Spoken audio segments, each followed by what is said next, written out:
हवं. नमस्कार सुबोध जी, नमस्कार स्नेहलता पाठक जी नमस्कार. और सभी जो लोग मुझे देख रहे हैं या जो सुन रहे हैं उन सबको मेरा सादर प्रणाम। आवाज आवाज ज्यादा करो मैं नीचे। यहाँ आपसे 12,000 किलोमीटर दूर बैठा हूँ भारत से 12 और इस समय यहाँ पर 13 डिग्री सेंटीग्रेड टेम्परेचर है और आपके यहाँ दिल्ली में सुबोध जी के पास शायद 40 होगा और रायपुर में मिसेस पाठक के पास शायद 35 होगा। तो मैं आपको इस गर्मियों में थोड़ी सी ठंडक देना चाहता हूँ कि आप उसको महसूस करें और मैं थोड़ी सी गर्माहट आप दोनों से ले लूँगा। तो आइए इस कार्यक्रम को आरंभ करते हैं। ये दोस्तों जैसे मैं हर बार बताता हूँ, इसलिए बताता हूँ कि जो लोग नहीं जुड़े होते हैं पहली बार, उनको बताना होता है कि हम कहाँ तक पहुँच गए। जो हमने जनवरी 2021 से यात्रा शुरू की थी, आज उसका 65वां एपिसोड है। हमें 65 हफ्ते हो गए, मतलब 1 साल से कहीं ज़्यादा हो गया आपसे बात करते हुए, गुफ्तगू करते हुए। और आप में से कुछ लोग हर बार आते हैं तो मैं उनको विशेष प्रणाम करता हूँ। देखिए अभी तक स्नेहलता पाठक जी, आपकी जानकारी के लिए बता दूं कि अब तक हमने गज़ब साहित्यकारों के अजब किस्से में जिन व्यक्तित्वों को लिया, उनके कुछ नाम मैं पढ़ रहा हूँ। Shri Jainendra Kumar, doctor Hazari Prasad Dwivedi, doctor Harivansh Rai Bachchan, Shrimati Mahadevi Verma, Shrimati Amrita Pritam, Shri Mohan Rakesh, Shri Agyeya, Shri Harishankar Parsai, Shri Vishnu Prabhakar, doctor Dharamvir Bharati, Shrimati Krishna Sobti, doctor Nirmal Verma, Shri Abhimanyu Anant, doctor Narendra Kohli, doctor Ramesh Upadhyay, doctor Kunwar Bechain, Shri Kamleshwar, doctor Narendra Mohan, Shri Rishabh Charan Jain, Shri Nagarjun, Shri Gulab Khandelwal, doctor Vijayendra स्नातक, डॉक्टर नगेंद्र, श्री गोपाल प्रसाद व्यास, डॉक्टर भरत सिंह उपाध्याय, श्री रविन्द्रनाथ त्यागी, श्री देवेंद्र इस्सर और उसके बाद लोथार लुत्जे जर्मनी के, श्रीलाल शुक्ल, श्री देवेंद्र सत्यार्थी, श्री गिरिजा कुमार माथुर, श्री शरद जोशी, श्री यशपाल जैन, डॉक्टर मनोहर लाल,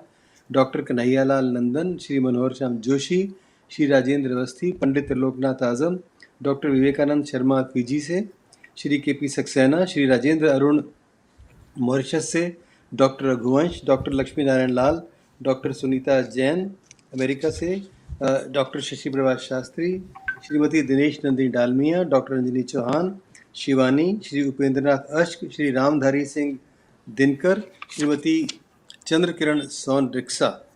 और इनके बाद हम लोगों ने ये वे थे जो हमारे बीच में नहीं रहे। और उसके बाद हमने क्रम आरंभ किया जो हमारे बीच में इस समय के बड़े साहित्यकार हैं और जिनके साथ मेरा परिचय है, मेरे संस्मरण जुड़े हैं उनको, क्योंकि जिनके साथ संस्मरण नहीं जुड़े उनको मैं प्रस्तुत उस तरह से नहीं कर पाता।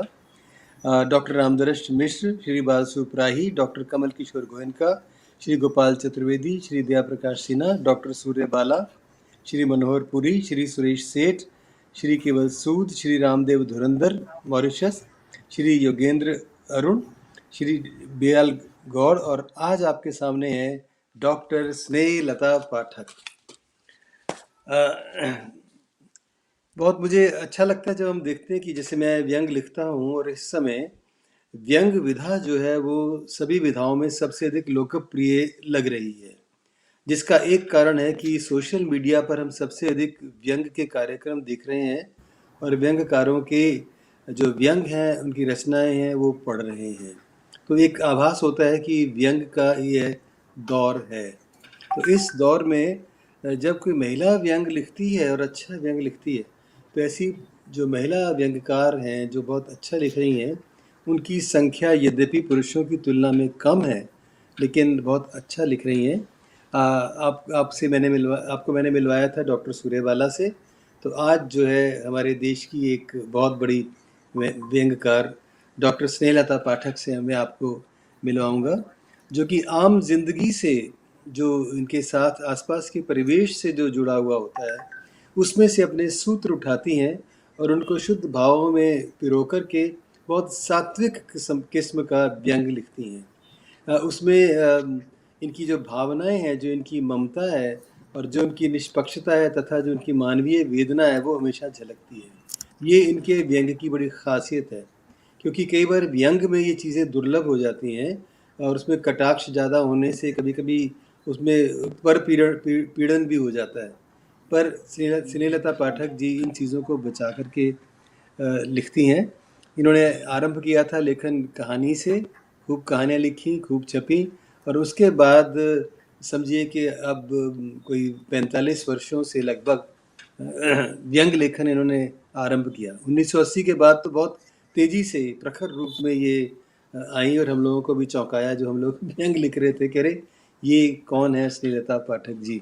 नाम तो इनका पाठक है लेकिन हम फिर इनके पाठक हो गए। ये इनकी विशेषता थी। इटावा के ग्राम लवेदी में इनका जन्म हुआ। प्राथमिक शिक्षा गांव में हुई, लेकिन बहुत संघर्ष था, बहुत ऐसे अवसाद भरे क्षण थे कि जब इनको गांव छोड़ना पड़ा। बाद में जाकर इन्होंने अपने आप को संभाला। नागपुर में इनकी शिक्षा पूर्ण हुई, खंडवा में इनका विवाह हुआ और ये रायपुर में आकर के फिर ये स्थापित हो गई। वहीं से इन्होंने पीएचडी की। देखिए, संघर्षों से जीने वाला व्यक्ति जो बड़ी मुश्किल से स्कूल की पढ़ाई कर सका, वो कैसे जो सबसे बड़ी डिग्री है वो प्राप्त कर लेता है। और यही नहीं, फिर उसके बाद वो प्रोफेसर और अध्यक्ष बनी हिंदी विभाग की रायपुर में। हिंदी अध्ययन बोर्ड की रविशंकर शुक्ल यूनिवर्सिटी में रायपुर में, और इन्होंने अभी तक 12 छात्रों को पीएचडी करा दी है और 3 पीएचडी ग्रंथ जो है वो स्नेहलता पाठक जी के साहित्य पर हो चुके हैं और कुछ हो रहे हैं। द्रौपदी का सफ़रनामा जब हमने पढ़ा तो बड़े चकित हुए कि अरे वाह, प्रतिभा राय का द्रौपदी पढ़ा था और एक हमने स्नेहलता पाठक जी का द्रौपदी का सफ़रनामा पढ़ा, तो लगा कि हाँ, ये एक व्यंग्यकार हैं। और प्रजातंत्र के घाट पर बाकी सब ठीक है। फिर लोनम शरणम गच्छामि, बेला फूले आधी रात, व्यंग्यकार का वसीयतनामा भी बहुत रंजक भी है और बहुत कुछ सिखाता भी है। और फिर एक बात, सच बोले कौआ काटे, झूठ बोलने पर तुमने सुना था, पर अगर सच बोलो तब कौआ काटता है। तो ये बात उन्होंने बाकायदा प्रमाणित करी अपने व्यंग्यों में। एक दीवार, सौ अफसाने, लोकतंत्र का स्वाद और भी बहुत कुछ। तो ये उनके व्यंग थे। और अभी उनका एक उपन्यास बहुत चर्चित हुआ, लाल रिबन वाली लड़की। उस पर काफ़ी लोगों ने टिप्पणियाँ दी, बहुत लोगों ने उसकी व्याख्या अलग अलग की। और इन्होंने एक व्यंग शिल्पी लतीफ़ गोंगी, उन पर एक संपादन कार्य किया। लतीफ़ गोंगी एक बहुत बड़े व्यंग्यकार थे, पर उनका नाम लोग कम जानते हैं। जो बड़े 3 हैं हमारे, परसाई जी, शरद जोशी जी, रविन्द्रनाथ त्यागी, और फिर उसमें जुड़े श्रीलाल शुक्ल जी। तो त्यागी जी ये कहते हैं कि चौथा नंबर जो है वो तो लतीफ़ गोंगी का होना चाहिए था। लतीफ़ गोंगी खैर छूट गए। मैं बताऊंगा उनके बारे में भी जब मैं स्नेहलता पाठक जी के साथ अपने संस्मरण आपको बताऊंगा। तो इन्होंने नारीमन की श्रेष्ठ कहानियाँ भी संपादित की, और व्यंग यात्रा का विशेष अंक अभी हाल ही में इन पर प्रेम जन्मेजय ने निकाला है, जिसमें बहुत कुछ है स्नेहलता पाठक जी को जानने के लिए। उनको ज्योतिबा फुले सम्मान मिला, हिंदी से भी सम्मान मिला, उत्तर प्रदेश हिंदी संस्थान का सम्मान मिला, विदूषक सम्मान मिला जमशेदपुर से। उस फंक्शन में मैं भी था जब इनको सम्मानित किया गया। वागेश्वरी सम्मान मिला, लाइफ टाइम अचीवमेंट मिले बहुत से। तो मैं बाकी तो ये जब आप इनसे बात करेंगे तो ये बताएंगी ही। सुबोध जी, ज़रा बता दीजिए कौन मित्र अब तक आए हैं, मैं तब तक थोड़ा पानी पी लेता हूँ। जी, जी, ज़रूर। सभी श्रोताओं को नमस्कार, और डॉक्टर साहब नमस्कार, आपको भी बहुत-बहुत प्रणाम। अभी तक जो श्रोता लोग कार्यक्रम से जुड़े हैं, उनमें आनंदा पाटनी हैं अमेरिका से, नीता जोशी हैं, अरुणकांत शुक्ला हैं, स्नेहसुधा नवल हैं, प्रेम बिहारी मिश्र हैं, जय वर्मा हैं, चित्रा हैं, मधु मेहता हैं, पिलकेंद्र अरोड़ा हैं, अरुणा गुप्ता हैं, उर्वशी अग्रवाल हैं, कमलेश कुमार दीवान हैं, सुदर्शन रत्नाकर हैं, वीना झा हैं, मधुकांता चक्रवर्ती हैं, रमनीक मोहिनी हैं, नेहा दीवान हैं, सीमा द्विवेदी हैं, नयनतारा पाठक हैं, सुमन मलिक तनेजा हैं, सुमन शर्मा हैं।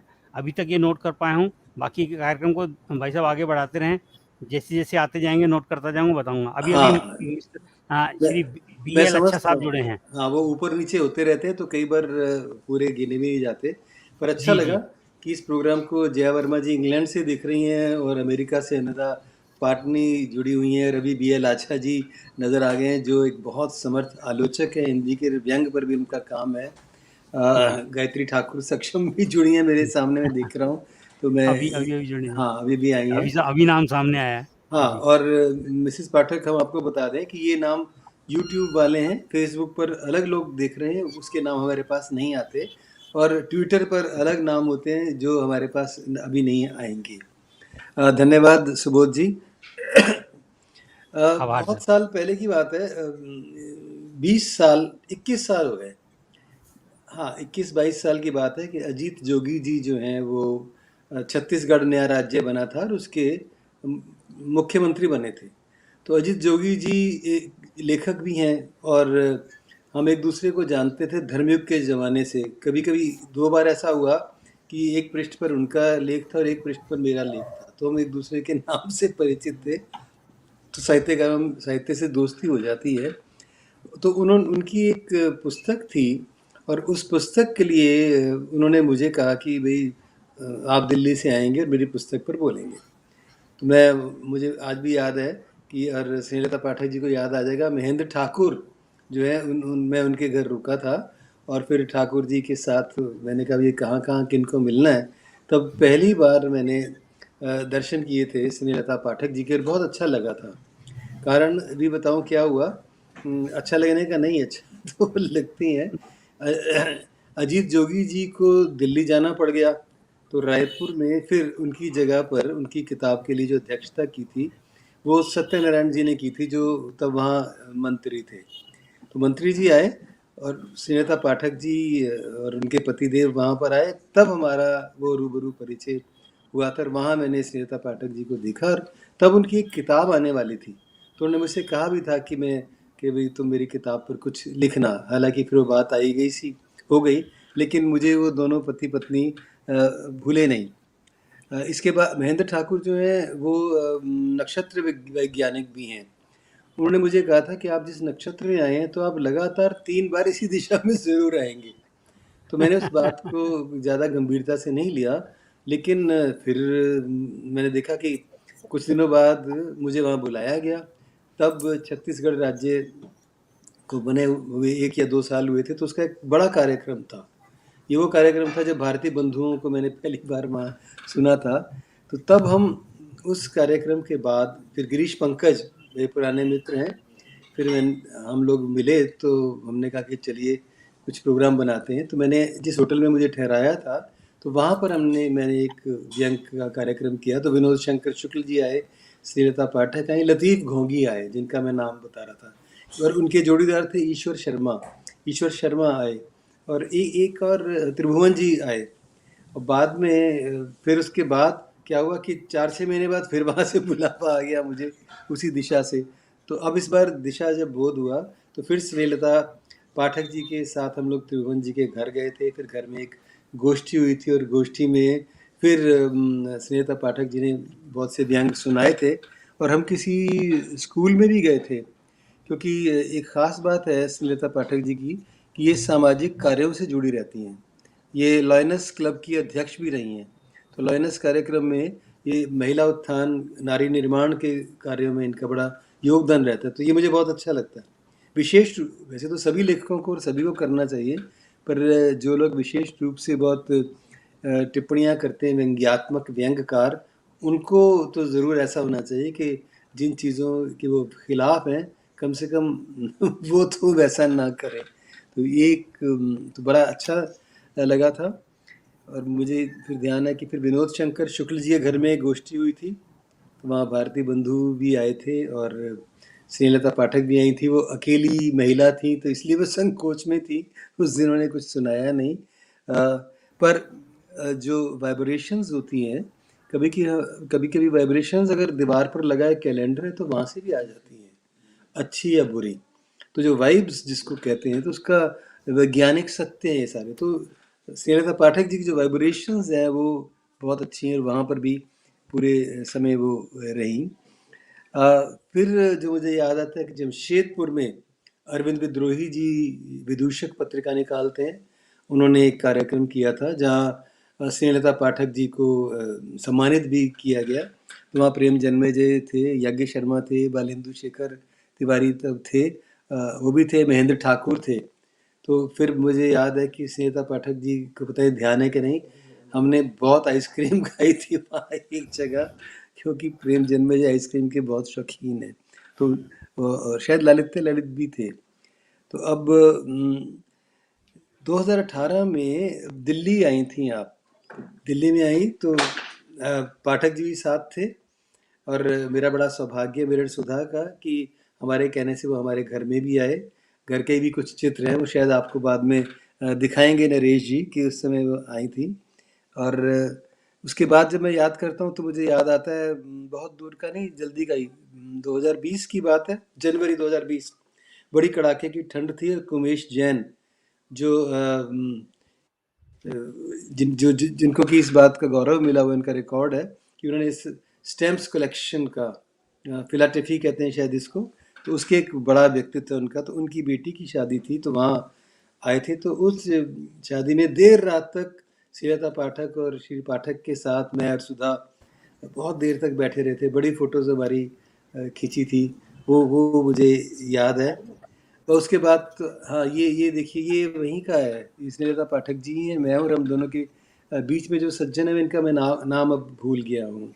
ये रायपुर का है, और ये पाठक जी के साथ का उनकी बेटियां हैं, उनका एक चित्र अभी आपको दिखाया गया। और ये रविशंकर शुक्ल स्मृति है, उसका सम्मान भी स्नेहलता पाठक जी को मिला। ये व्यंग यात्रा का अंक दिखाया गया था जो उन पर केंद्रित है।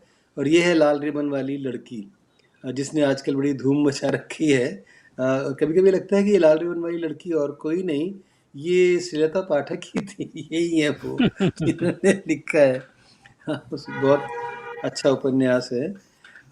बस उसके बाद तो चूँकि कोरोना आ गया, और फिर फेसबुक पर हमारी भागीदारी होती रही। बहुत सारे फंक्शन किए। रिपल केंद्र अरोड़ा जी जुड़े हुए, वो तो व्यंग के महारथी भी हैं, व्यंग कर्मी हैं, और बहुत सारे कार्यक्रम कराते हैं, तो वहाँ भी हम लोग मिलते रहे। तो आज ये हमारे पटल का सौभाग्य है कि रूबरू आप स्नेहता पाठक से हो सकेंगे। और मैं समझता हूँ कि मैंने काफ़ी कुछ कह दिया है, और अब चूँकि वो मौजूद हैं, तो आइए अब उनसे रूबरू होते हैं। स्नेहता पाठक जी, आपका स्वागत है, पर उससे पहले सुबोध भाई, अब आप जो थोड़े नाम पढ़ दीजिएगा जो लोग उपस्थित हैं। जी, सभी श्रोता बराबर प्रारंभ से जुड़े हुए हैं और लगातार जुड़ते जा रहे हैं। अनंदा पाटनी हैं, नीता जोशी हैं, अरुणकांत शुक्ला हैं, स्नेहसुधा नवल हैं, प्रेम बिहारी मिश्र हैं, जय वर्मा हैं, चित्रा हैं, मधु मेहता हैं, पिलकेंद्र अरोड़ा हैं, अरुणा गुप्ता हैं, उर्वशी अग्रवाल हैं, कमलेश कुमार दीवान हैं, सुदर्शन रत्नाकर हैं, वीना झा हैं, मधुकांता चक्रवर्ती हैं, रमनीक मोहिनी हैं, नेहा दीवान हैं, सीमा द्विवेदी हैं, नयनतारा पाठक हैं, सुमन मलिक तनेजा हैं, सुमन शर्मा हैं, BL आछा साहब हैं, गायत्री ठाकुर सक्षम हैं, अनूप शुक्ला हैं, नीलू मेहरा हैं, शीलकांत पाठक हैं। अभी तक ये नाम नोट कर पाया हूँ, बाकी आगे बढ़ाइए। बहुत बढ़िया। बहुत बहुत नमस्कार। हाँ, धन्यवाद सुबोध जी। मैं देख रहा हूँ कि हमारे साथ अनूप शुक्ल जी भी जुड़े हैं। अनूप शुक्ला एक ऐसा युवा नाम है कि जिनकी लेखनी, जिसको हम कहते हैं ना, जिसको अंग्रेजी में कहते हैं अमेजिंग, अप्रतिम, तो ऐसी उनकी लेखनी है। और वो खुद अपने आप तो जो रचना करते करते स्वयं, पर जो हम लोग लिखते हैं उस पर जो उनकी टिप्पणियाँ होती हैं, वो ऐसी प्रेरक टिप्पणियाँ होती हैं कि जिनसे हम लोग सीखते हैं। तो बड़ा मुझे अच्छा लगा कि आज अनूप शुक्ला जी भी यहाँ पर उपस्थित हैं। मुझे बड़ा सभी धन्यवाद श्रोताओं आपका। का स्वागत है। हाँ, आपका स्वागत है। श्वेता पाठक जी, आइए बात को शुरू करते हैं। तो आप जैसे कहानी लिखती थी, तो 75 से आपने 80 तक लगभग कहानियाँ ही कहानियाँ लिखी, और बहुत सारी लिखी। उसके बाद फिर 1980 के बाद आपका जो व्यंग लेखन कर्म है वो बहुत अधिक प्रकाश में आया। तो आप कहानी से व्यंग में क्यों मुड़ी, कैसे मुड़ी, कुछ उसके बारे में बताइएगा, और फिर उसके बाद आगे आपसे बातचीत करते हैं। और आप में से जो लोग भी उनसे कुछ जानना, पूछना चाहें, टिप्पणी करना चाहें, तो आप सबका स्वागत है। आइए डॉक्टर पाठक।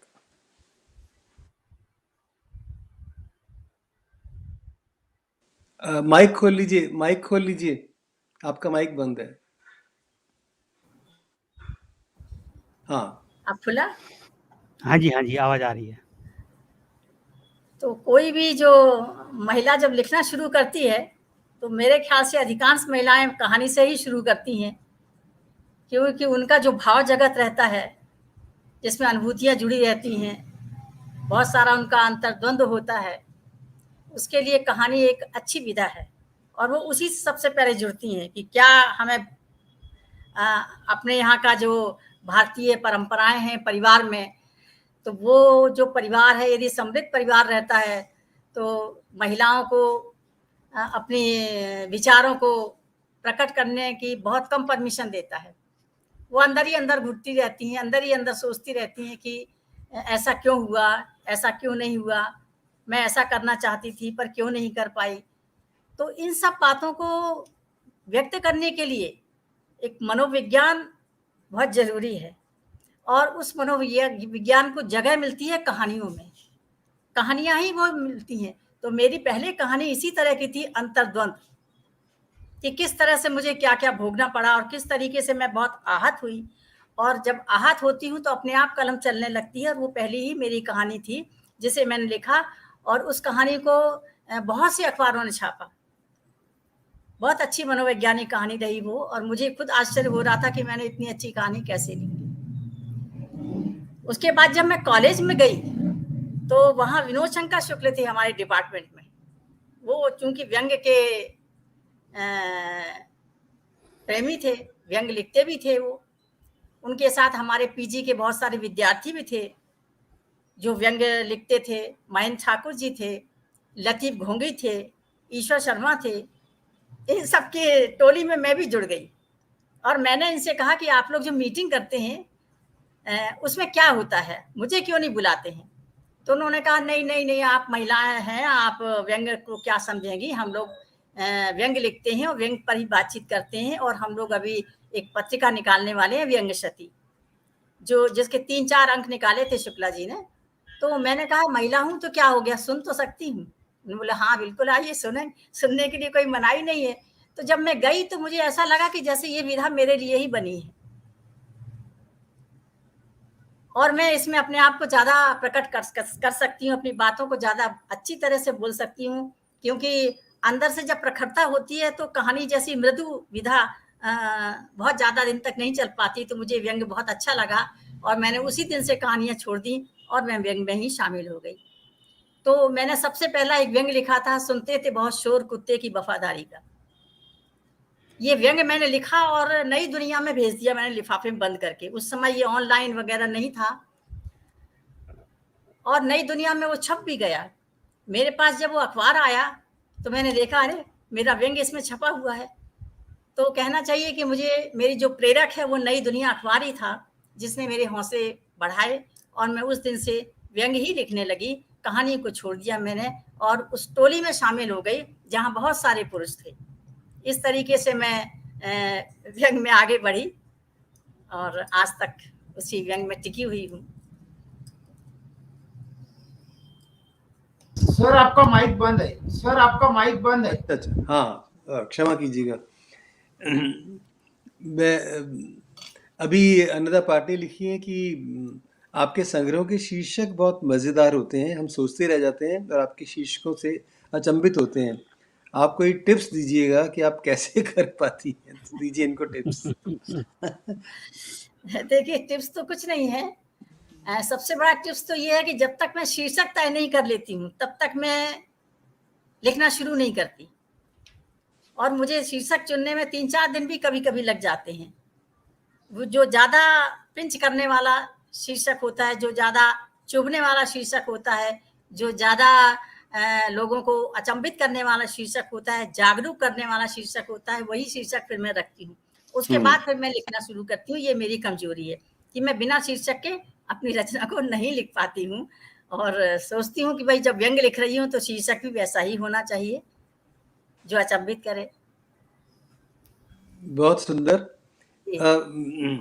श्रीलता जी की व्यंग के साथ जो हास्य का रिश्ता है उसको आप कैसे लेती हैं?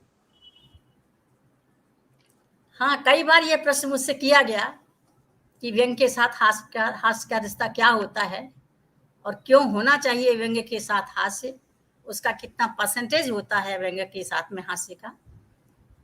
तो मुझे ऐसा लगता है कि यदि हम निखालिस व्यंग्य करते हैं जिसमें हास्य का जरा सा भी प्रतिशत नहीं होता है, तो वो एक लट्ठमारू विधा हो जाती है। उससे उसको पढ़ करके या उसको सुन करके थोड़ा रोष भी पैदा हो सकता है। तो इसलिए हास्य बहुत जरूरी है। कहते हैं कि भोजन की थाली जब परसी जाए और उसमें यदि चटनी ना हो, मुरब्बा ना हो या थोड़ी सी खीर ना हो, तो भोजन बेस्वाद हो जाता है।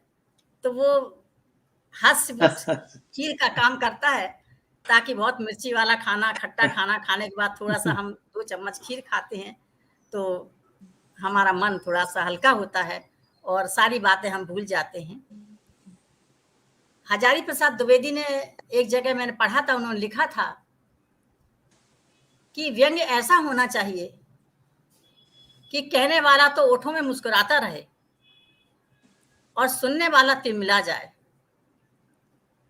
तो बहुत अधिक रोष अगर कहने वाले के उसमें आ जाता है तो व्यंग्य से फिर वो युद्ध में बदल जाता है।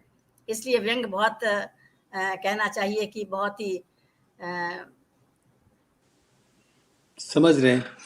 मिसेस पाठक, आपकी बात से एक बात निकलती है कि जो आजकल बहुत व्यंग लिखे जा रहे हैं, वो थाली परोसी जा रही है, पर उसमें कई बार रोटी चावल होते ही नहीं, चटनी चटनी होती है, सिर्फ खीर खीर होती है।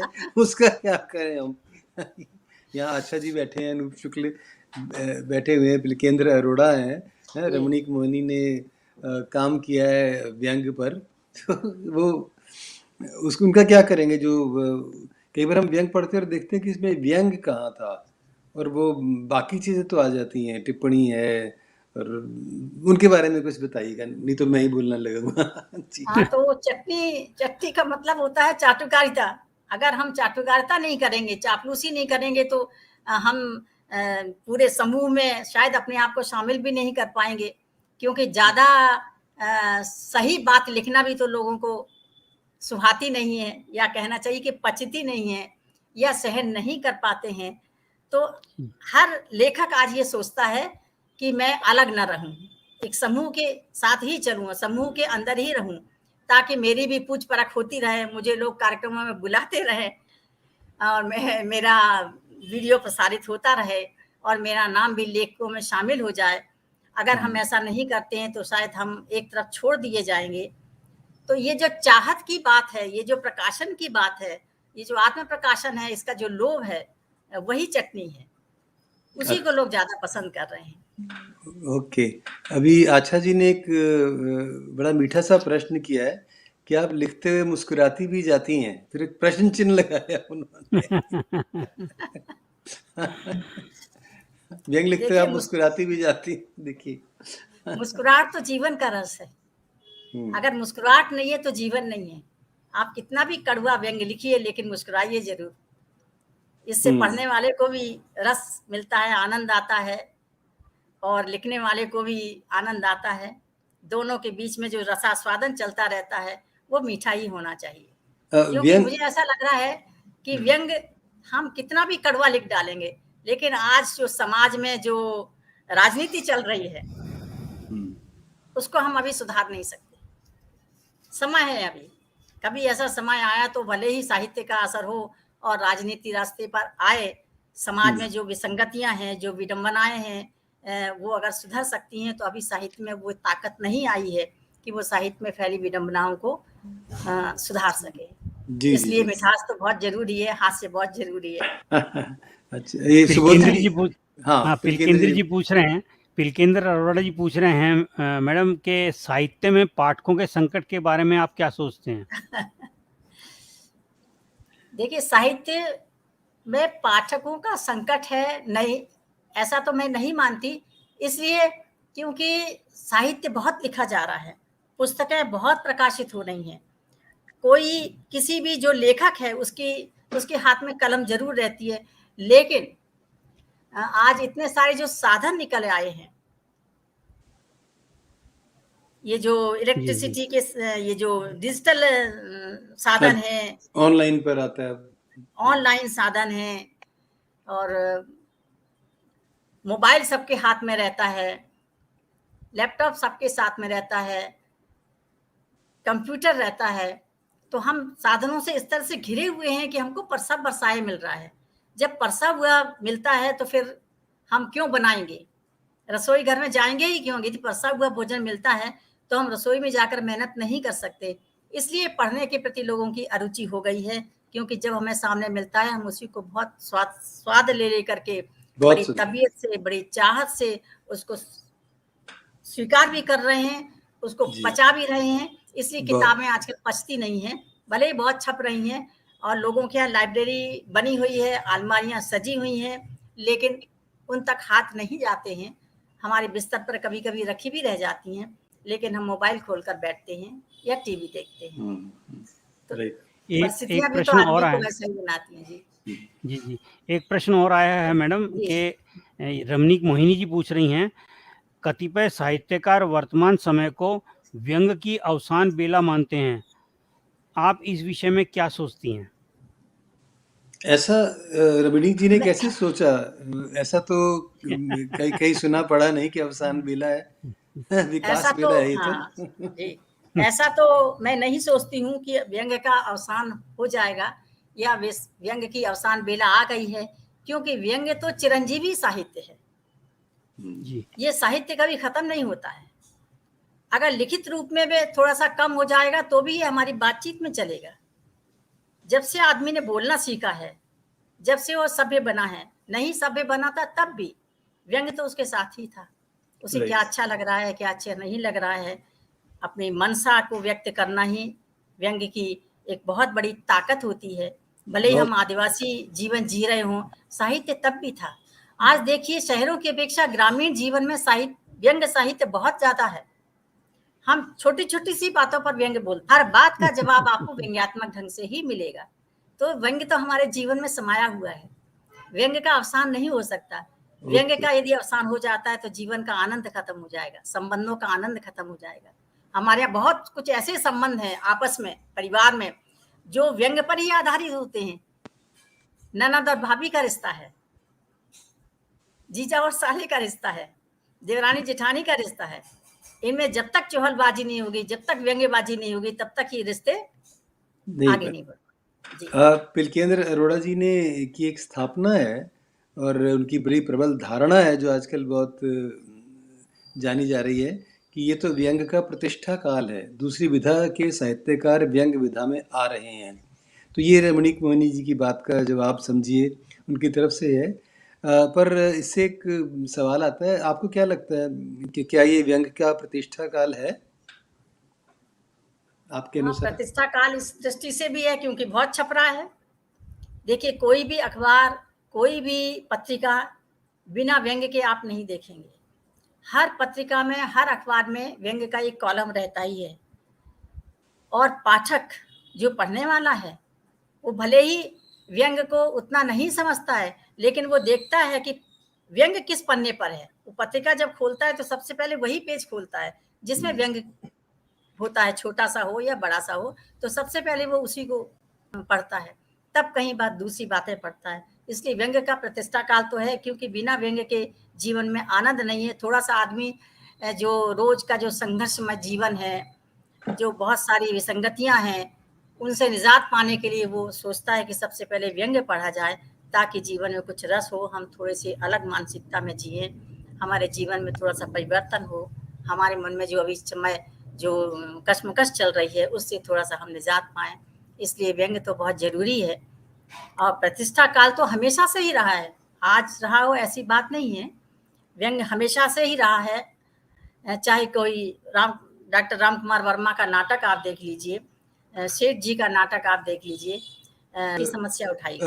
डॉक्टर पाठक, जो आपने बात कही उसमें से बात निकल कर आ रही है, जो आपने बात कही वो तो रचना में व्यंग है, किसी भी विधा में व्यंग हो सकता है, कहानी में, नाटक में। हाँ जी। लेकिन हम जो बात यहाँ करना चाहते हैं वो उस व्यंग की है जिसके कारण से आप व्यंगकार कहलाती हैं और जिस कारण से परसाई जी व्यंगकार है, मैं व्यंगकार हूँ, वो व्यंग।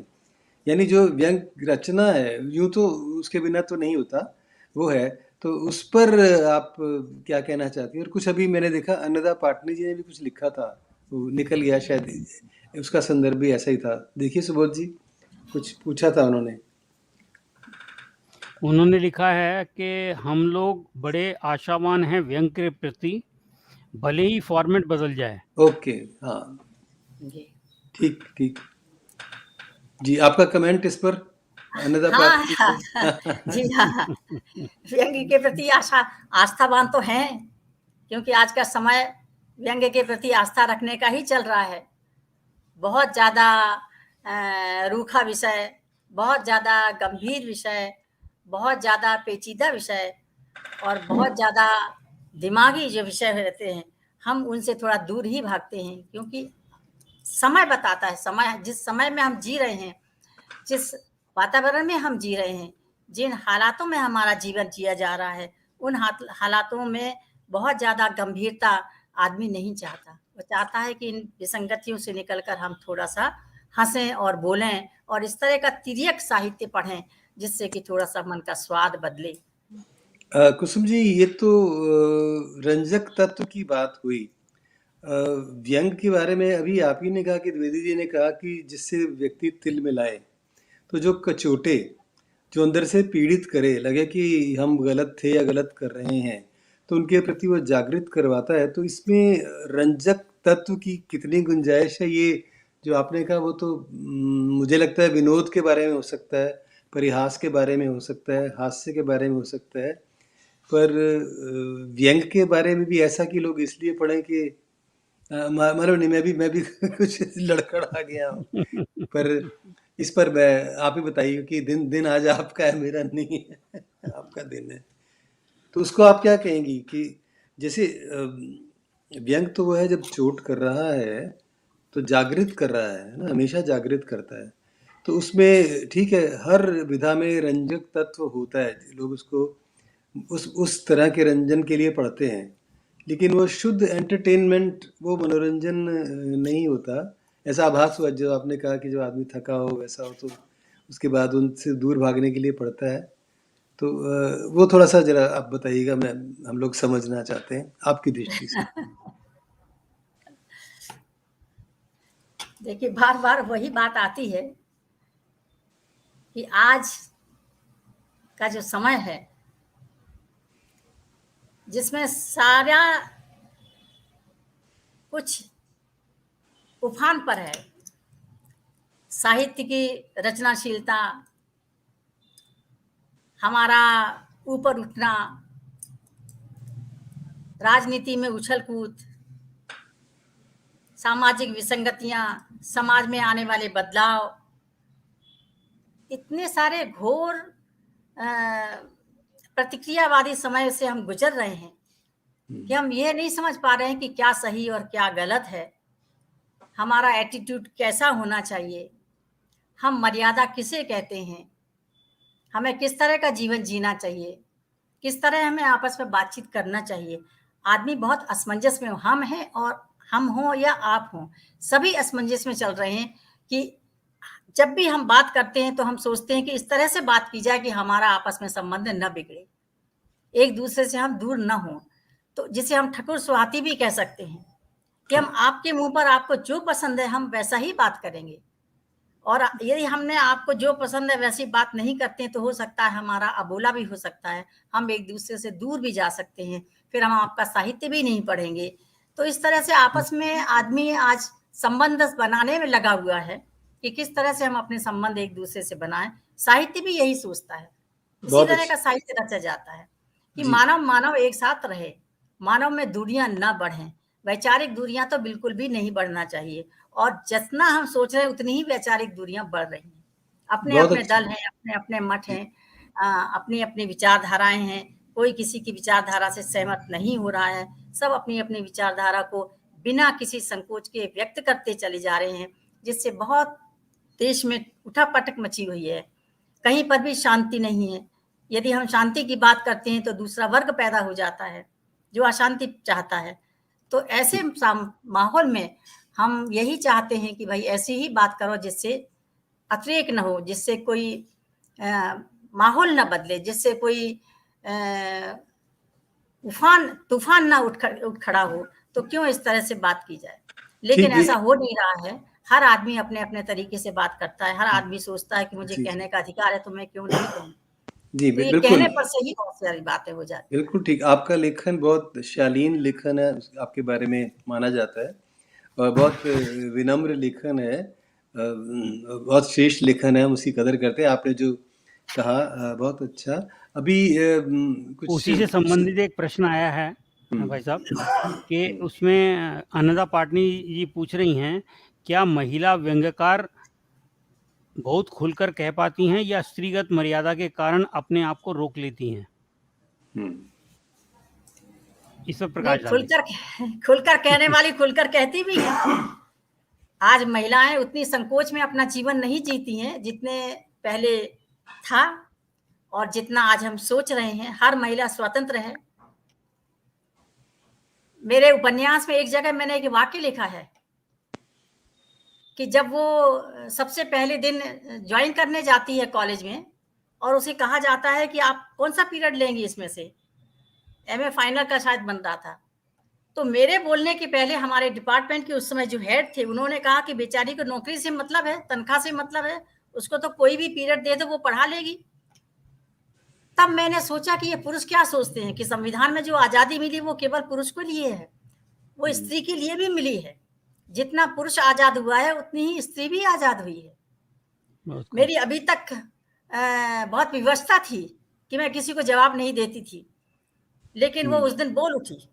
उसने कहा कि नहीं, ये मेरा हक है कि मैं क्या पढ़ाऊं और क्या ना पढ़ाऊं। आप इस तरह की बंदिश नहीं लगा सकते। बहुत अच्छा। तब उसने पहली बार सोचा था, महसूस किया था कि मैं भी आज आजाद हो गई हूँ। तो नारी भी सब कुछ सोचती है और बोल सकती है सब कुछ। कई जो नारियां रहती हैं वो मर्यादा के कारण, देखिए नारी अकेली नहीं होती है, उसके साथ उसका परिवार होता है, उसके साथ उसका समाज होता है, उसके साथ उसके दोस्त होते हैं, उसकी अपनी फैमिली होती है।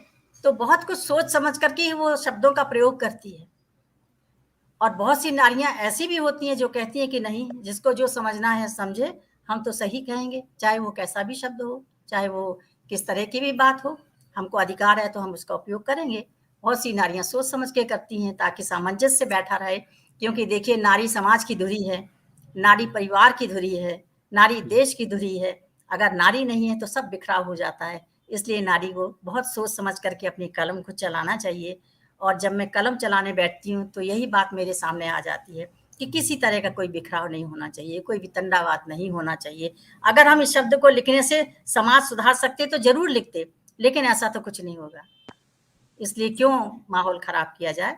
जो बात हम सहजता से कह सकते हैं उसको सहजता से ही कहना चाहिए। बहुत अच्छी बात। नहीं, बहुत अच्छी बात आपने कही, क्योंकि ये सहजता जो है ये बड़ी असहज हो गई है, ये नहीं मिलती। कि आजकल साधारण होना असाधारणता है, सहज होना असहजता होना है। तो ये आपने बहुत अच्छी बात की। मैं देख रहा था हमारे बीच में हीरो वाधवानी भी हैं, जो आप जानते हैं कि सूक्तियाँ लिखने के देश के बहुत बड़े उसके पुरोधा हैं। शायद अभी उन्होंने भी कोई सूक्ति व्यंग पर लिखी हो, या तो मैं देख नहीं पाया, नाम देखा था। सुबोध, आप देख सकते हो। मैं देखता हूँ, अभी देखता हूँ सर। लेकिन उससे पहले एक शीलकांत पाठक जी ने एक सवाल किया है, हाँ जी। वो थोड़ा सा मैं आपको पढ़ देता हूँ और मैडम से उस पर टिप्पणी मांग रहे हैं। वो एक कहानी में नई कहानी, यथार्थ कहानी, कविता में नई कविता, प्रयोगवादी प्रगतिशील कविताओं के भेद हैं।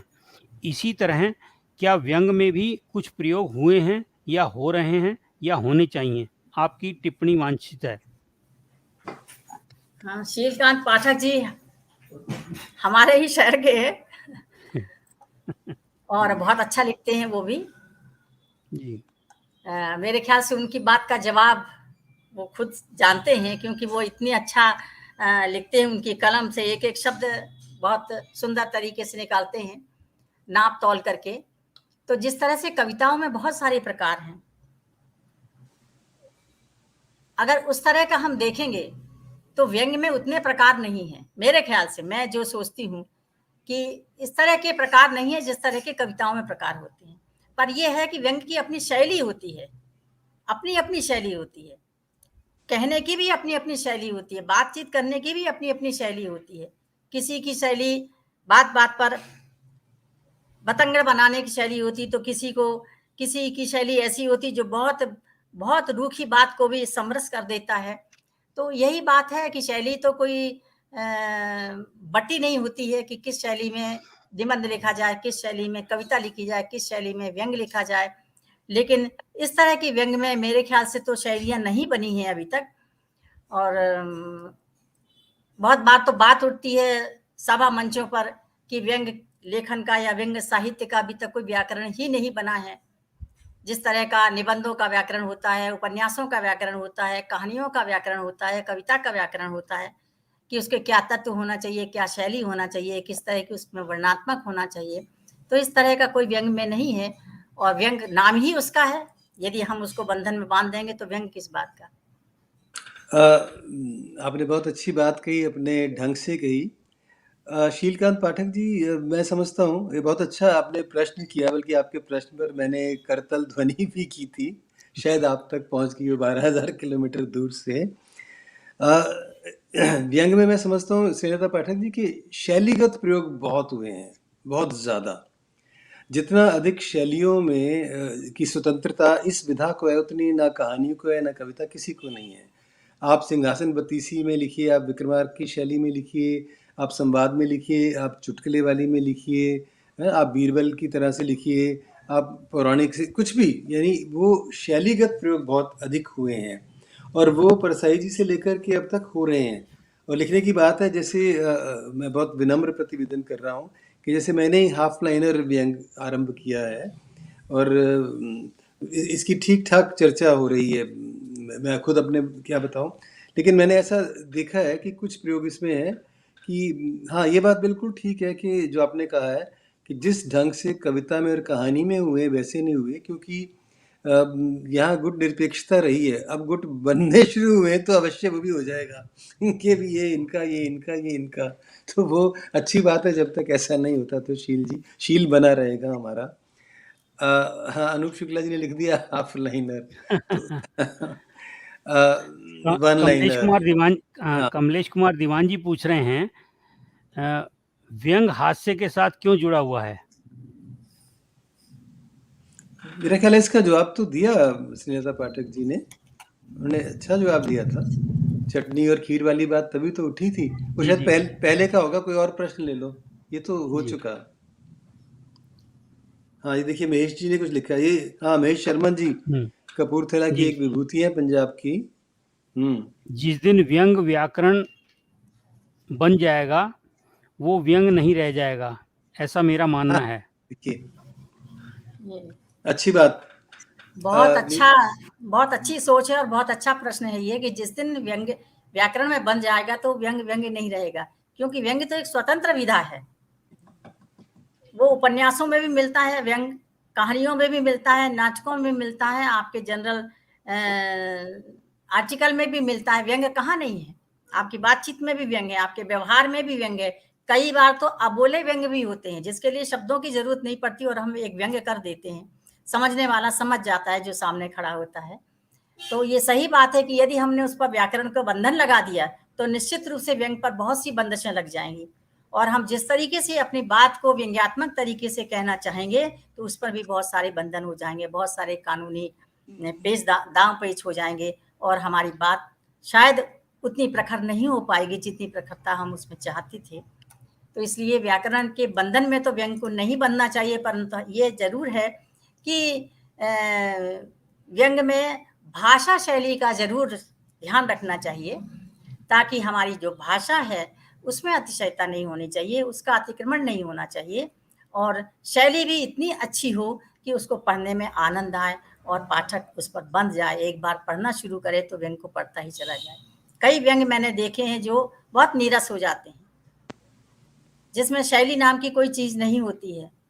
तो इस तरह से भी नहीं होना चाहिए। व्यंग को यदि हमें सुपाच्य बनाना है, पाचक बनाना है, रमणीक बनाना है, मनोरंजक बनाना है, सरस बनाना है, तो शैली पर तो ध्यान देना चाहिए, परंतु व्याकरण का आपने ये बात पठनीयता के संदर्भ में कही, अच्छी बात है कि पठनीयता नहीं होगी तो अभिव्यक्ति ठीक से नहीं होगी, और होगी भी तो संप्रेषण नहीं होगा। तो संप्रेषण के लिए पठनीयता अनिवार्य है। आपकी बात बहुत अच्छी लगी। और दूसरी बात, अभी लिखा भी इन्होंने, व्यंग व्याकरण के चौखटे को तोड़ता है। असल में शास्त्र तो बाद में बनते हैं, पहले तो रचना ही बनती है। तो रचना बन रही है, वो रचते जाएं। हाँ, जब काफ़ी समय हो जाता है तब आवश्यकता पड़ती है कि कोई ऐसा शास्त्र हो ताकि फिर उस शास्त्र सम्मत का एक अनुशासन हमारे पास हो, जैसा खंड काव्य के लिए, महाकाव्य के लिए, या नई कहानी का बना या कहानी के लिए होता रहा है। तो वो देखते हैं। अभी तो बहुत समय है। अभी देखिए, शीलकांत पाठक जी ने कुछ और जी फिर से लिख कहा है। रहे हैं, सुबोध जी पढ़िए। राष्ट्रीय व्यंग परिदृश्य में छत्तीसगढ़ का व्यंग परिदृश्य कितना आगे या पीछे या कितना कदम ताल मिला पा रहा है? जी, बहुत बढ़िया शीलकांत जी। शीलकांत जी बहुत अच्छा व्यंग लिखते हैं, बहुत अच्छा उस पर बातचीत भी करते हैं, और उनके व्यंग तो आजकल फेसबुक में छाए हुए हैं। छत्तीसगढ़, मैं जब छत्तीसगढ़ में आई तो लतीफ घोंगी जी थे जिन्होंने व्यंग की मशाल जलाई, और उन्होंने पूरे छत्तीसगढ़ में जिनको जिनको व्यंग में रुचि थी ऐसे साहित्यकारों को इकट्ठा किया, और उन्होंने बहुत प्रेरणा दी व्यंग लिखने के लिए। इस बात को तो हमें भूलना नहीं चाहिए कि लतीफ घोंगी जैसा व्यक्ति, जिसने सबको आगे बढ़ने की प्रेरणा दी, जगह जगह कार्यक्रम करवाए जाते थे, जगह जगह लिखने के लिए प्रेरित किया जाता था। जो लिखना बंद कर देते थे उनके घर भी पहुंच जाते थे वो, कि भाई क्या बात है, क्यों नहीं लिख रहे हो। तो ऐसी सरसता भी, ऐसी सामाजिकता भी व्यंग के बीच में होना चाहिए जो दूसरों को प्रेरित करे। नहीं तो कई बार ये हमने देखा है कि कोई किसी को प्रेरित नहीं करता है। यदि कोई कार्यक्रम भी होता है तो किसी को कानों कान खबर न लगे, सबसे पहले हम पहुंच जाएं। तो मैं शायद शीलकांत जी सामने नहीं थे, जो दौर हमने देखा है। तो उन्होंने भिलाई, दुर्ग, राजनांदगांव, जहां जहां रायपुर के आसपास जो कस्बे और शहर हुआ करते थे, उन्होंने बहुत मीटिंगें ली, बहुत सारी सभाएं की, नए नए व्यंगकारों को पढ़ने के लिए प्रेरित किया।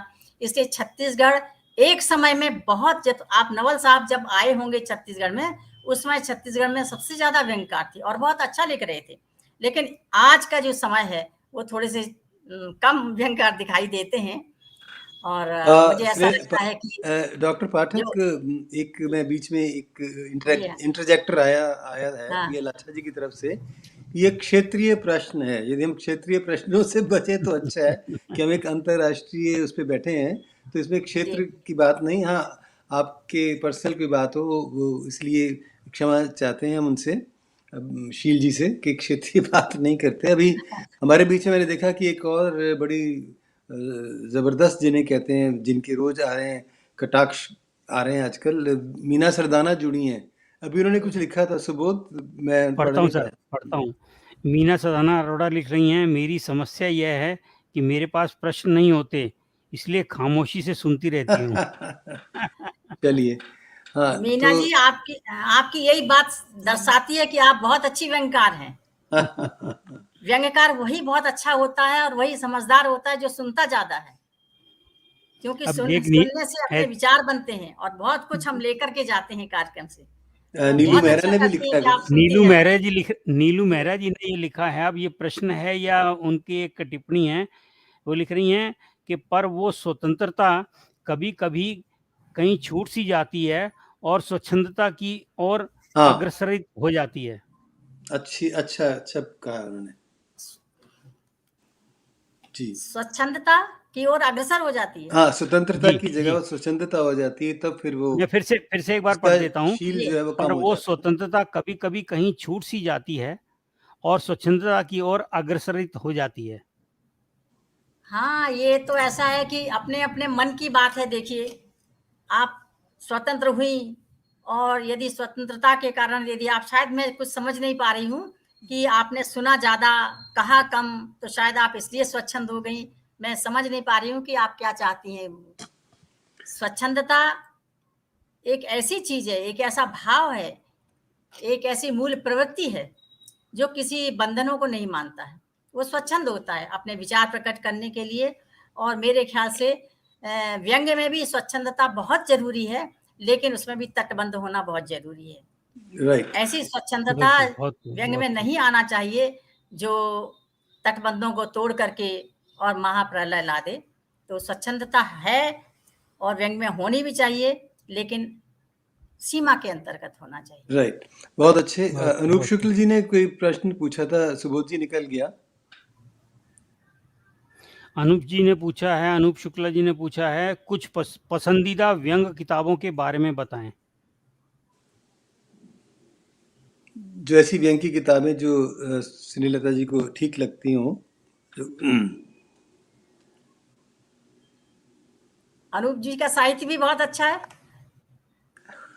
उन्हीं की किताबें हैं। व्यंग्य साहित्य बहुत अच्छा है। अनूप जी तो व्यंग्य साहित्य लिखते कम है, लेकिन बोलते हैं, तो उस बोलने में भी व्यंग्य का बहुत जो आनंद आता है वो शायद पढ़ने में भी नहीं आता है। बहुत अच्छा बोलते हैं अनूप शुक्ल जी, हर बात का बड़ा सटीक जवाब देते हैं। और अनूप शुक्ल जी बोलना शुरू करते हैं तो व्यंग्य का ही आनंद आता है। मुझे तो श्रीलाल शुक्ल जी की जो राग दरबारी थी वो जब से पढ़ी है तब से दूसरी किताब वो उसको भूलती नहीं हूँ मैं। राग दरबारी बहुत अच्छी थी और मुझे अपना गांव याद आ गया था उनकी राग दरबारी को पढ़ते पढ़ते। लतीफ घोंगी की भी बहुत सी किताबें बहुत अच्छी हैं। हरीश नवल जी की बहुत किताब अच्छी है, बागपत के खरबूजे, उसको पढ़िए आप। तो हाँ, अपनी कभी अपनी कभी पसंद है, देखिए। हाँ, कोई नहीं एक क्या होता किताब है, का नाम है, देखिए।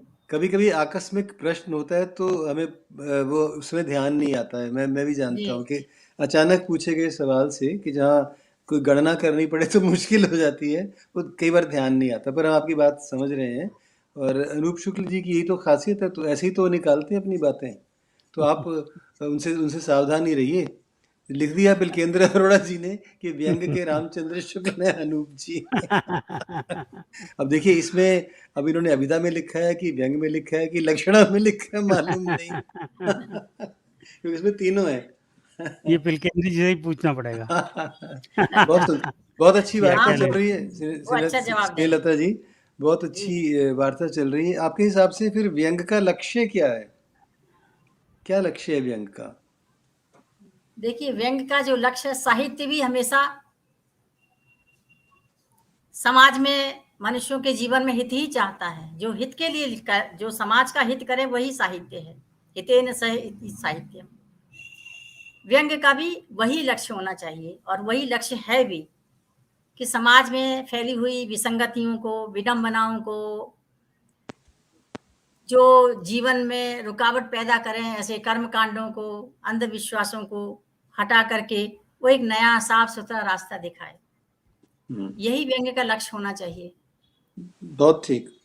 एक जगह एक ने प्रश्न किया था कि व्यंग्य में विसंगतियां क्यों? तो मैंने कहा व्यंग्य विसंगतियों को क्या, किस तरीके से समाज से दूर करता है। तो मैंने कहा था कि जो व्यंग्य ये लक्ष्य लेकर के चलता है कि समाज से विसंगतियां दूर होना चाहिए, वो विसंगतियों को फिर से क्यों समाज में देखना चाहता है। और मैं प्रश्न कुछ भूल रही हूँ कि वो कैसा प्रश्न था, परंतु समाज में विसंगतियों को दूर करने का लक्ष्य ही व्यंग्य का होता है।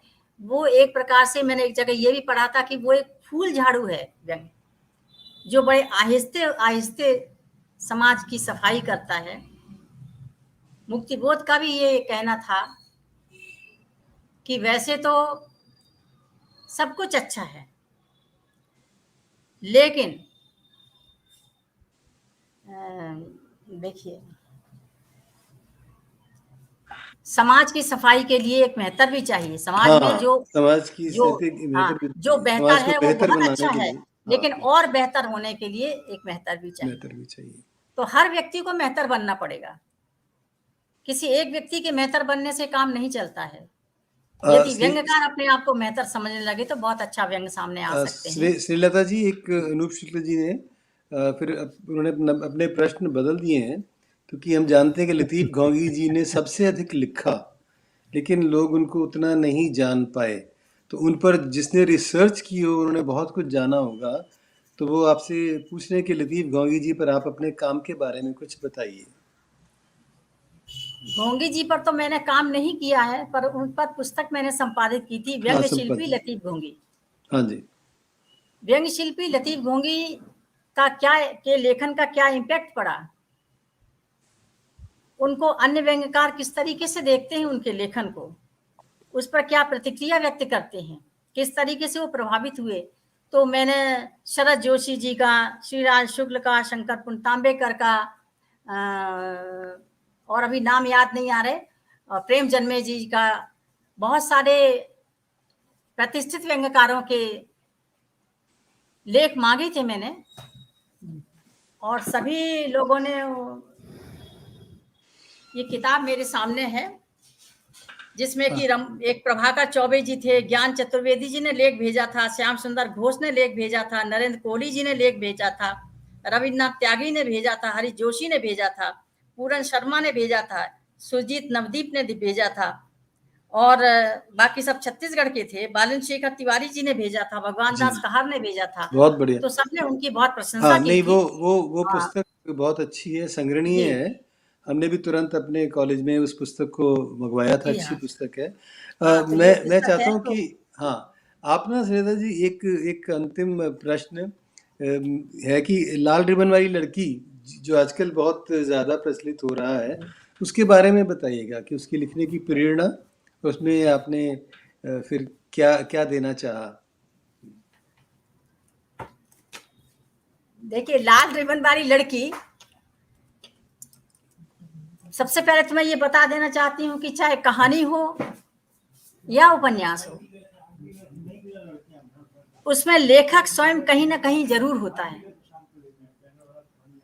किसी एक पात्र के रूप में होता है, जिसकी मानसिकता से वो कहानी आगे बढ़ती है। मेरी भी मानसिकता है उस उपन्यास में, पर लाल रिबन वाली लड़की मैं नहीं हूँ। अच्छा। वो कोई और है। वो कोई और लड़की है लाल रिबन वाली, और वो लड़की जो थी उसको मैंने उपन्यास भिजवा दिया है। तो एक जीवन का घटना चक्र है कि किस तरह से एक नारी भी, पुरुष ही नहीं, एक स्त्री भी अपने लक्ष्य को प्राप्त करने के लिए, समाज में अपना स्थान बनाने के लिए, वो देखती है कि पड़ोसियों का उसके साथ व्यवहार कैसा है, पैसे वालों का व्यवहार उसके साथ कैसा है, वो किस तरीके से अपने आप को अकेला महसूस कर रही है, किस तरीके से उसके ऊपर चारों तरफ से दबाव है, लेकिन उसका मन ये कहता है कि चाहे कितने भी दबाव हो, यदि मुझे आसमान से तारे तोड़ना है तो निश्चित रूप से मैं वहां तक जा सकती हूँ। बहुत तो मैंने सुंदर। एक लिखा जी, बहुत तो सुंदर। मैंने लिखा था, हाँ, मैंने लिखा था कि ए हवा मुझे भी देना पंख, ए हवा मुझे भी देना पंख, कि उड़ान अभी बाकी है। तो मैं पंख मांगती हूँ ईश्वर से, हवाओं से ताकत मांगती हूँ, और कहती हूँ कि एक स्त्री जो अबला कहलाती है, उसे इतनी तू ताकत दे कि वो सारे खाई खंदकों को पार करके वो स्थान प्राप्त कर ले जो उसके लिए अलभ्य कहा गया है। समाज ने बहुत उसको ताने दिए हैं कि ये कुछ नहीं कर सकती है। तो जब लक्ष्य को पा लेती है, उस दिन वो अपनी जीत समझती है, और उस दिन जाकर के वो अपनी माँ के सबसे पहले गले मिलती है, क्योंकि उसकी माँ उसकी पथ प्रदर्शक होती है। मैंने आपके पास जो फोटो भेजी थी उसमें मेरी माँ की फोटो भी है, मैं वो फोटो हमेशा साथ में रखती हूँ। हाँ, देखा। क्योंकि अगर वो ना होती तो शायद मैं आज यहाँ आपके सामने नहीं बैठी होती। तो माँ की शक्ति बहुत काम देती है, आशीर्वाद देती है। ईश्वर का की पूजा ना करें, यदि हम माँ की पूजा करते हैं तो निश्चित रूप से वो जीवन को सफल बना बहुत देती है। अच्छा। ये जो लाल रिबन वाली लड़की है, ये लाल रिबन दूसरों के लिए है, पर उसके लिए तो हरा ही है। वो जहां मर्जी उड़ान भर सकती है, उसके लिए कोई गति की सीमा नहीं है। आपने हमेशा नारीमन पर बहुत अच्छा लिखा, नारीमन की कहानियों का संपादन किया, नारीमन की व्यंग, विश्लेषित व्यंग आपने लिखे, जिसमें आपने नारी को न केवल महत्व दिया बल्कि ये बताया कि उसको कितनी और आज़ादी अभी चाहिए। और आप छत्तीसगढ़ में रहती हैं, तो वो वैसा महानगर, रायपुर बड़ा शहर है किंतु वैसा नहीं जैसे दिल्ली, बम्बई, कलकत्ता है। तो वो आप अंतर उसमें करती हैं, तो वो मानसिकता का फ़र्क हम उसमें देखते हैं। बहुत अच्छा आपका। और आपने जब पिछली बार आप ये इसी मटल पर आई थी नरेश चंद्र जोशी जी के, तब आपने अध्यक्षता की थी जब वाणी माँ भारती आरंभ हुआ था 3 महीने का हमारा अनवरत, तो उसकी अध्यक्षता आपने ही की थी। तो उस नाते भी एनसी जोशी का जो ये पटल है जिसको विश्व कीर्तिमान मिला, वो आपका आभारी है कि आपने निवेदन स्वीकार किया और यहाँ आई, और आपने इतने भीषण भीषण जो आज प्रश्न थे और जो ऐसे महारथी आए हुए थे, चाहे वो अनूप शुक्ल हो, चाहे रमणीक मोहनी हो, चाहे आच्छा जी हो, या हमारे और भी सभी लोग, बस पूरे नाम नहीं ले रहा। अगर भाई साहब समय हो तो एक दो छोटे-छोटे प्रश्न और भी हैं। नहीं, अब रहने देते हैं क्योंकि 11:35 हो गए हैं और अच्छा। हाँ, तो अब रहने देते हैं क्योंकि उसके बाद कोई दूसरा प्रोग्राम भी है उनका, पटल वालों का। तो बहुत अच्छा लगा श्रीलता पाठक लगता है जी। मैडम के चाहने वाले और हैं, तो फिर आपसे यही गुजारिश रहेगी कि मैडम का एक बार इंटरेक्शन एक बार फिर नहीं रखिएगा। कर लेते हैं। हाँ, एक बार जो प्रश्न है वो प्रश्न बोल दीजिए, हमें ये पता चल जाए कि कौन लोग क्या पूछना चाहते हैं। हाँ, मैं बोल देता हूँ। भले ही उत्तर ना महेश भी हो। कुमार शर्मन जी लिख रहे हैं हाँ, कि व्यंग में करुणामयी व्यंग और व्यंगमयी करुणा का क्या स्थान है। मृणाली की ओझा जी लिख रही हैं किस व्यंग्यकार की कलम ने आपको व्यंग विधा में प्रेरित किया। और नीलू मेहरा जी लिख रही हैं मौन और मुखरित व्यंग में क्या भेद है। क्या बात। ये 3 प्रश्न मुझे अभी दिखाई दिए। हाँ, नहीं, इसलिए अब ये मैंने कि कहा कि एक बार आपको इनकी यदि व्याख्या करेंगे तो थोड़ा सा फिर समय ज़्यादा हो जाएगा, तो इसलिए पर इतना जरूर मैं बोलूंगी कि व्यंग बड़े ही बहुत कड़ी विधा है, रूखी विधा है, लेकिन उसका जन्म करुणा से ही होता है। जब तक आपके हृदय में करुणा नहीं होगी तब तक आप व्यंग नहीं लिख सकते हैं। अभाव में ही वो पला बड़ा रहता है, विसंगतियों में ही उसके जीवन को आगे बढ़ने की रास्ते होते हैं। तो व्यंग करुणामयी ही होता है और उसके भीतर न जाने कितने समाज के कितने लोगों के लिए दया ममता भरी होती है, ताकि वो सोचता है कि मेरा समाज और ऊपर उठे, समाज में कोई भूखा न रहे। इसलिए तो मुक्ति बोध ने कहा था कि मेहतर चाहिए, और आज जो बेहतर है उससे भी बेहतर बनाने के लिए हमको मेहतर की जरूरत होती है। तो हर आदमी को अपने आप को ऊंचा उठाने के लिए अपने आप को वहां तक भी ले जाना चाहिए जो काम मेहतर करते हैं। मतलब झाड़ू से तात्पर्य नहीं, परंतु अपने विचारों से है, अपनी भावनाओं से है, अपने कामों से है कि हम ऐसा काम करें ताकि हम अपना तो उत्थान करें ही, समाज का भी करें। बहुत सुंदर, बहुत सुंदर व्याख्या आपने की। बहुत अच्छा समापन होगा कि व्यंग की परिणति भी करुणा में है और व्यंग का जन्म भी करुणा के लिए होता है। तो करुणा का परिदृश्य उसके चारों तरफ रहता है। तो जो व्यंग्यकार इसमें चूक कर देते हैं उनका व्यंग सच में उतना प्रभावी नहीं होता, भले ही हम उसको व्यंग कह देते हैं। पर जहाँ करुणा आच्छादित होती है, आदमी सोचता है, डूब जाता है उस करुणा में, जो आपने बात की, तो वो बात सच में बहुत अच्छी लगी। बहुत अच्छे मोड़ पर हम लोगों ने देखा। आपको बहुत सारे संदेश आ रहे हैं, बहुत अच्छा लोग लिख रहे हैं। आपका बहुत बहुत आभार। और यदि हमारे पटल के जो नियोजक हैं श्री नरेश चंद्र जोशी कुछ कहना चाहते हो तो वो अंतर्धान हो के भगवान प्रकट हो या कोई संकेत कर दें आकाशवाणी का। जो श्रोता बीच में जुड़े हैं भाई साहब, थोड़ा उसके उनके नाम और पढ़ दूं। हाँ, एक बार जो श्रोता बिल्कुल पढ़िएगा, क्योंकि बहुत अच्छी बात है कि कुछ लोग बाद में काफी लोग प्रारंभ से जुड़े हुए थे और बीच में भी काफी लोग जुड़े हैं। तो मैं पूरी एक बार जितने नाम नोट कर पाया हूँ उनके सबके नाम दोबारा से पढ़ देता हूँ। आनंदा पाटनी हैं, नीता जोशी हैं, अरुणकांत शुक्ला हैं, स्नेहसुधा नवल हैं, प्रेम बिहारी मिश्र हैं, जय वर्मा हैं। प्रेम बिहारी मिश्र जी हमेशा आते हैं। प्रेम बिहारी मिश्र जी ने आपको बहुत अपनी सहमतियाँ दी, इस पे मैं पढ़ रहा था जी। जय वर्मा हैं, चित्रा हैं, मधु मेहता हैं, पिलकेंद्र अरोड़ा हैं, अरुणा गुप्ता हैं, उर्वशी अग्रवाल हैं, कमलेश कुमार दीवान हैं, सुदर्शन रत्नाकर हैं, वीना झा हैं, मधुकांता चक्रवर्ती हैं, रमणीक मोहिनी हैं, नेहा दीवान हैं, मधुचंदा चक्रवर्ती। मधुचंदा होगा क्योंकि ये शायद बेंगलोर में जो प्रोफेसर है वही हैं, मधुचंदा जी। बहुत बहुत आभार मधुचंदा जी। आई वीणा जी, आप आई। ये वो लोग हैं जो बहुत कम आते हैं जी। रमणीक मोहिनी, नेहा दीवान, सीमा द्विवेदी, नयनतारा पाठक, सुमन मलिक तनेजा, सुमन शर्मा, BL अच्छा साहब, गायत्री ठाकुर सक्षम, अनूप शुक्ला, नीलू मेहरा, शीलकांत पाठक, मनोरमा श्रीवास्तव, आलोक कुमार, हीरो वाधवानी, उपमा रश्मि पाठक, जयप्रकाश पांडे, राघवेंद्र पाठक, मृणालिका ओझा, ऋचा पाठक, सुरेश महेश्वरी, कुसुम शर्मा, महेश कुमार वाह, शर्मा शरणन। सुरेश महेश्वरी जी भी आए हैं। ये जी। तो बहुत कुछ व्यंग के लिए करते रहे हैं। उनका हार्दिक स्वागत सुरेश भाई।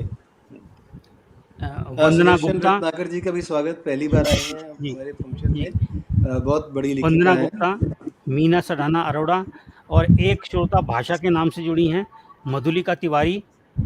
और अभी आनंद शर्मा हाँ, आनंद बॉक्सर के शर्मा तो नाम से ठीक आए है, हैं। पर बॉक्सर बाद में लिखा तो लगा व्यंग्यकारी होंगे। मुझे भी एक आनंद बार भी तो है लगा, मैंने और बॉक्सर दो भी है। बार देखा। बहुत बहुत आभार आनंद भाई। 2 बार देखा। और जिन लोगों के ना देखिए, डॉक्टर नीलम वर्मा भी आ गई नीलम हैं, वर्मा जो जी हैं। देश की बड़ी साहित्यकार भी हैं और नृत्यांगना भी हैं बड़ी। चलिए, नरेश जोशी जी आप प्रकट हो रहे हैं। सादर प्रणाम सर। अच्छा, नीता सादर जी हैं। प्रणाम दीदी, सादर प्रणाम सुबोध सर।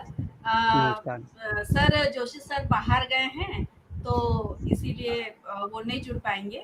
तो बहुत बहुत आभार नीता जी कि हम जी। आप और नरेश जी ऐसा कार्यक्रम करते हैं जो हमेशा मैं कहता हूँ कि साहित्यिक कार्यक्रम करना जो है वो आसान नहीं होता, और उसके लिए कई बार ढूंढना पड़ता कि कौन इसको सुनने आएंगे, और उस पर बहुत ज़्यादा वैसा वो यश वाला लाभ तो बहुत होता है, पर अर्थ लाभ कम होता है, क्योंकि इसके अर्थ बड़े गहरे होते हैं। तब भी जोशी दंपत्ति इस कार्य को करती हैं, हम सब उनके आभारी हैं। और पूरे पटल की तरफ से, सबकी तरफ से, सुबोध जी की तरफ से, नरेश जी की तरफ से, श्वेता पाठक जी, आपका पुनः पुनः आभार। बहुत बहुत आभार। आपने हमने एक बार आपसे निवेदन किया और आपने उसको तुरंत स्वीकार किया, बहुत अच्छा है। जब वाणी माँ भारती के लिए आप अध्यक्षता के लिए आई थी, तब भी आपने उसको स्वीकार किया था, तो ये पटल आपका ऋणी रहेगा। प्रणाम सबको, जो भी सुन रहे हैं उन सबको सादर प्रणाम। धन्यवाद, प्रणाम सर। प्रणाम।